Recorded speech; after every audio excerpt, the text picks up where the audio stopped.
دڵی من لەو ڕۆژەوە تۆی دیوە پەرێشانە دڵی من سەودازەدە و بێسەر و سامانە دڵی من پیشەی خەفەت و شیوەن و گریانە دڵی من گاوێڵی کەژ و کێ و بیابانە دڵی من گا دەربەدەری کووچەی شارانە دڵی من سەرسامی پەڵوبەردی مناڵانە دڵی من هەرچەندە بەدوویا دەگەڕێم شار و وڵاتان دەشت و کەژ و سەحرا و چیات شۆڵ و بیابان نایدۆزمەوە بێسەر و شوێن ڕۆیوە دیسان شێتانە ئەبێ ڕووی لە چلا کردبێ یاران وەک بولبولەکەی وێڵی گوڵستان بە بەهاران ئاخۆ لە چ گوڵزارێ غەزەل خوانە دڵی من گاهێ وەکو لافاوی چیار ڕوو لە بیابان وەک هەوری تەڕی فەسڵی بەهاران لە نزاران وەک بولبولی ئاوارە لە گوڵزار و گوڵستان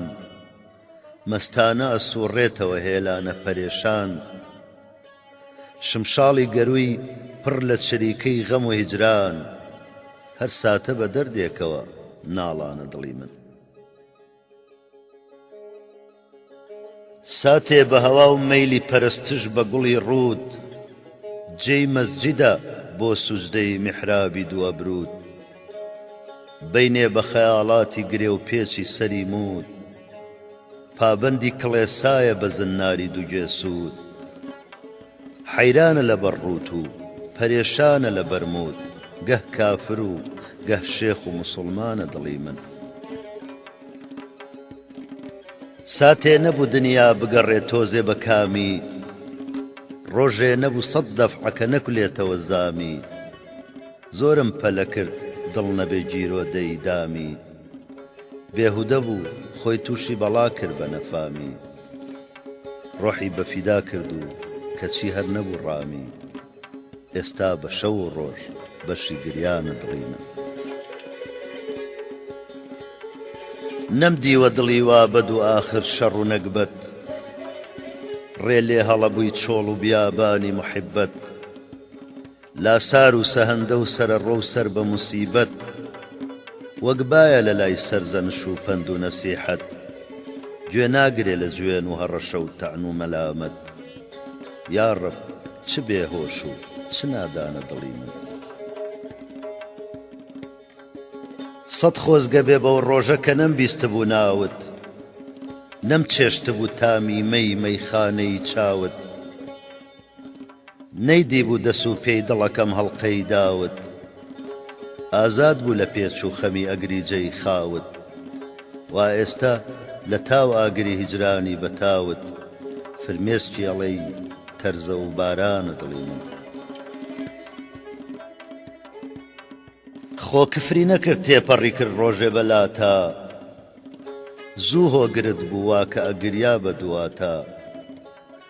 سوتاوەکو پەروانە لە ناو شەوقی چراتە ئەتلێتەوە بێچارە لە ناو دەرد و بەڵاتە خوێنی بەهەدەر ڕۆی لە پێناوی هەواتە خۆڕایی نییە مەیلی لە تۆرانە دڵی من ئیتر بە سەهێندە مەدە ئازار و عەزابی با نەشتێ پیاڵەی پڕ و بڕژێ مەی نابی با نەدڕە سەحیفەی ئەدەب و دەرس و کتابی خۆت نەختێ بپارێزە لە دوعا و لە عیتابی جوابت چییە بێ ڕۆژی جەزا وەختی حیسابی جێی زیکری خودا و مەرکەزی ئیمانە دڵی من شەد بێ دڵەکەم بگرم وا بیدەمە بەردار زنجیر و کەلەپچەی کەمەتا دێتەوە بەربار بیهێنمەوە ناو قەفەسی سینە وەکو پار بیدەم بە نیگارێکی وەفادار و خەریدار گوێ بگرێ لە ناڵین و لە گریان و لە هاوار با بەس بگەڕێ ئەم کەژ و کێوانە دڵی من ئەوسا بگەڕێ یارێ بدۆزێتەوە بۆ خۆی تێر سوزدە بەرێتە بەر میحرابی دوو ئەبرۆی ئیتر نەگەڕێ شار و دەر و دەشت و چیابۆی ئۆباڵی هەتا هێندە نەچێتە مل و ئەستۆی بەڵکو ئەمە خوایە کە کەمێ بێتەوە سەرخۆی با هێندە نەسوڕێتەوە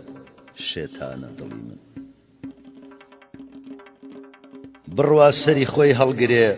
ڕوو کاتە دیارێ، یارێ بگرێ خەندە بەلەب شوهرەی شارێ، دەمپڕ لە شەکەر خەندە مەلەک چێهرە نیگارێ، بارانی غەزەب هێندە لە ڕوانینی نەبارێ، بێنێتە سەما ڕۆحی ڕەوانم بەوتارێ، نەشتێنێ هەموو ڕۆژێ بە سەدتانە دڵی من.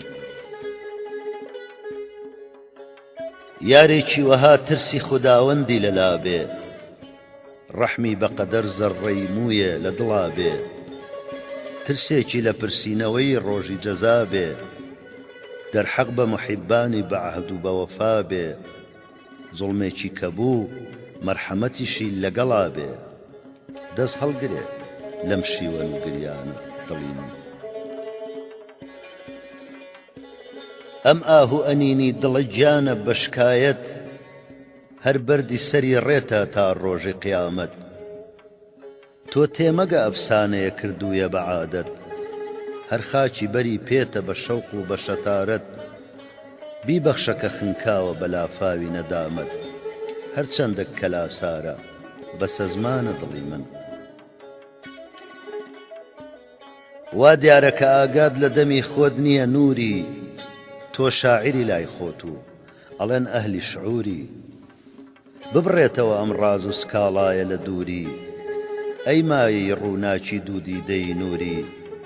گوێمەگرە لە ناڵە و لە عیتاب و لە شرووری، بێهۆش و سەراسیمەیە مەڕوانە قسووری، تۆ مەرج بکەی بەندەی فەرمانە.